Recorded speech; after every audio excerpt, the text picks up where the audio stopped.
Hello and welcome to 5 Year Club video number 170. I got a different computer that's installing something on this side of the table. That's why I get a little bit more white light. I wonder if I can turn that light down. No, the software is kind of disabled. So, yep, I'm going to have a brighter, I guess this is my right side of the face. Two articles today, one that I think is very practical and another that I simply found interesting. One thing that I've thought of when I say things like sales is I think, would they make more money from the sale if they held the sale right after people got paid? Which, it got me thinking, well, when do people get paid? An obvious time would be like tax return season. And I think that there are actually some explicit sales that say we are targeting your tax return. It's like tax refund sale or whatever it is. But another big one is like just the actual paycheck. And I think that, there's a couple factors there. One is, are you paid once a month or twice a month? And then two is kind of like, when are you paid in the middle of the month? And when are your bills due? Because if a lot of people I think are paid on the, at the beginning of the month and then roughly halfway through the month. And if you have a big rent bill due at the beginning of the month, then it's not going to be good to have a sale on like the 7th because your money's already gone. And so for those people, that second paycheck on the 15th or so is going to be the one that you would want to target if you were running a sale.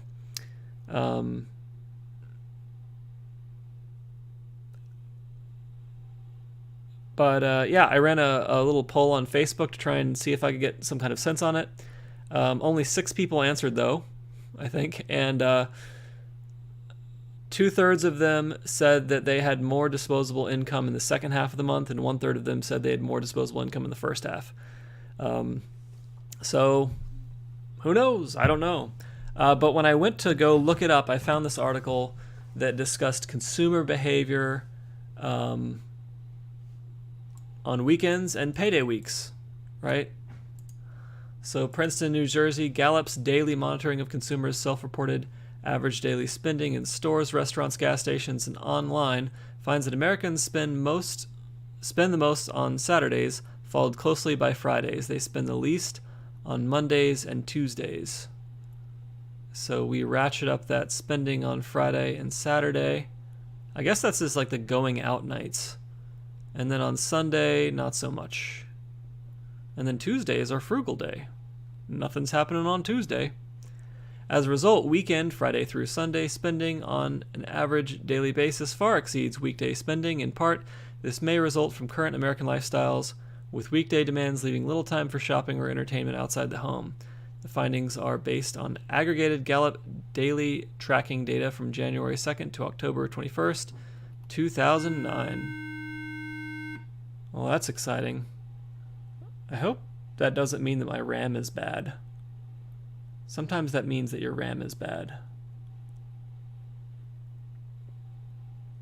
I'm just going to not do anything about that for now. All right.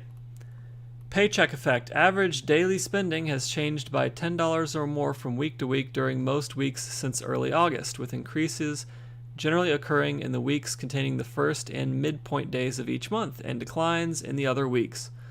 Further, there appears to be a paycheck effect, with spending during typical payday weeks around the beginning and middle of each month, for those who are paid once or twice a month, significantly higher than that during weeks without a payday.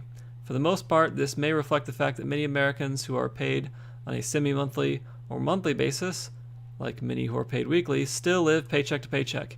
However, this situation may be intensified in the current economic climate. This article is from 2009. As Americans make fewer shopping trips, buy relatively more when they do shop, and purchase more necessities and fewer impulse items. All right, what does this tell us? It kind of tells us, like, if you sell something, you should sell it probably during the first week of the month, or the third week of the month, I guess, if you're targeting that disposable income paycheck, because a lot of impulse buying is done during that paycheck week. And if you are selling something and trying to get the highest price, you don't want everybody to already be out of money when you put that thing on eBay. So there's some strategy here. This pattern has been especially evident in recent weeks. Average daily spending has changed by $10 or more from week to week during most weeks since early August, with increases generally occurring in the weeks containing the first and midpoint days of each month and declines in the other weeks. Again, this may be the result of the factors noted earlier, or alternatively, the possibility that many consumers simply feel more confident about spending when they have a greater amount of cash on hand and are less comfortable using credit. So yeah, week by week spending. Spending differs by gender and age. Men report spending more on average than women do, which may be a reflection of the fact that men have higher average incomes than women. Gallup analysis shows income to be the greatest predictor of spending. Similarly, Americans aged 30 to 49, typically a time when people have growing families, tend to spend the most, while Americans 65 or older tend to spend the least. Indeed, those with children under 18 spend significantly more on average than those without young children. So them children are sucking up all the money. Commentary. Over the past several months, consumer spending patterns appear to be changing. Gallup daily results show that the paycheck effect seems to be intensifying as consumers spend more during the weeks when they are paid and less during other weeks. At first, it seemed as though this might have been a sign that consumers were trying to break out of the new normal. Perhaps consumer spending would follow economic confidence and begin to find an upward path. In turn, this would confirm that the end of the recession and the beginning of the recovery was beginning to be felt on Main Street. Instead, monthly averaging of today's consumer spending shows almost no change since January. All right, this is a bunch of 2009 specific stuff, which we don't care about. Survey methods we don't care about. Yeah, so, I mean, my takeaway from this is, A, if you're going to sell something, again, sell it during a paycheck week. B, be very careful of yourself during a paycheck week. Be very careful of the decisions that you are making during that paycheck week and whether those are wise decisions or not. Whether they're just decisions that are easier to make because you have too much money in your bank account. And that's really what it is. It's too much money. I just got paid today and I transferred out the vast majority of everything in my checking into savings to preempt myself for the rest of the month, because I looked at my budget, and my budget for the second half of the month is very, very small, and I simply should not have that much cash hanging around ready to be spent on something that isn't going to be increasing my happiness in the bank. And so now that money has flown away and I've locked it in for my future, so hooray. All right, so second article, a little bit more practical article here. This one is by Penny Hoarder. This year-long guide will help you get the most money for selling your stuff.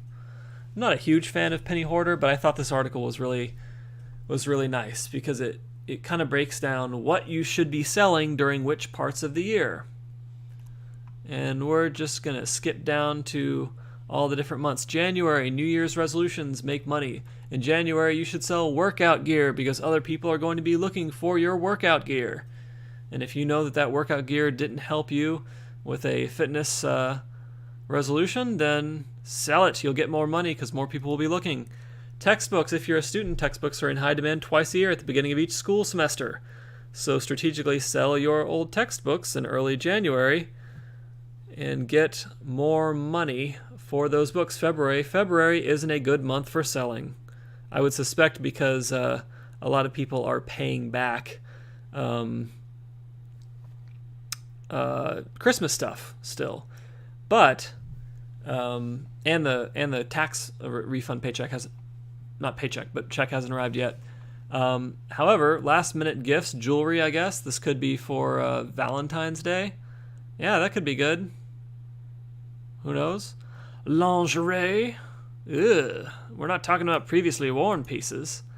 All right, march on over to the bank with fistfuls of cash. How very clever. So March, wedding gear. All right. Anything wedding related. Interesting. Warm weather clothes. All right. In April, we have prom dresses, bicycles, people preparing for summer on those bicycles. Workout gear again. People are trying to get that bikini body. May, everything is growing, including your wallet. Selling luggage in May. I wish I had extra luggage hanging out. Vacation items along the same lines. May is also the best time to sell various other vacation items such as plug adapters for international travel, beach toys, or camping gear. June. More summer stuff to be sold in June. Lawn chairs, water toys, swimsuits, all those fun things. In July, it's going to be baby gears. Baby gear, why? Because more babies are born in July and August than any other month of the year. So if you have extra baby stuff, July and August are the months to sell it. Back to school items are on the menu for August. More textbooks. That's probably a good move for most of us. September, we have furniture and home goods. Moving season begins as early as May and peaks in September. So home items as people move into their new place and need stuff to furnish it. Halloween outfits and decorations, because people are planning for Halloween. And Halloween, speaking of Halloween, it's in October, and cold weather clothing is the kind of stuff you wanna sell then. So I guess that what that means is that, like, kind of at the beginning of summer, when the cold weather clothing is on its biggest discount, that's when you kind of like pick out the new stuff and decide what you're going to get rid of come October. And then October, you just, sell it, get more money for it. November, we have holiday decorations, people preparing for Christmas, okay. And let's see, yeah, things that people could give for Christmas if you didn't use it yourself. And December, let's see, it looks like jewelry fits the bill, especially engagement rings. Apparently, engagement rings are a thing for December. A lot of December marriage proposals, I suppose. All right, there are a few exceptions to this list, however. Some items sell well during multiple seasons. Cars. Sports cars and convertibles will sell better in the sunny spring and early summer months, as people imagine it not being as hot as it's about to get. Large appliances like refrigerators, stoves, and washing machines will sell well throughout the year. Okay. Seasonal recreational items. Okay. List them for sale 1 to 2 months before the season begins. Okay, that seems obvious. Movies and video games.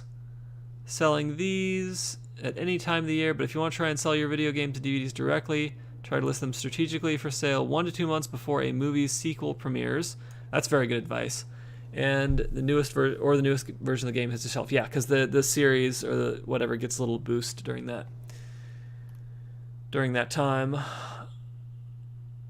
And for 4th of July decorations, list them 4 to 6 weeks at a time. All right, so a little bit of timing stuff today. Things to pay attention to so that you don't blow your paycheck and so that you can get a little bit more money if you decide to get rid of some stuff so that you can invest the proceeds and watch it grow. All right, that's it for 5 Year Club, video number 170. I hope you enjoyed it. Hope this was helpful, and if it wasn't, then you can go Google your own timing information and figure that out for yourself. Sounds good. All right, have a fabulous evening.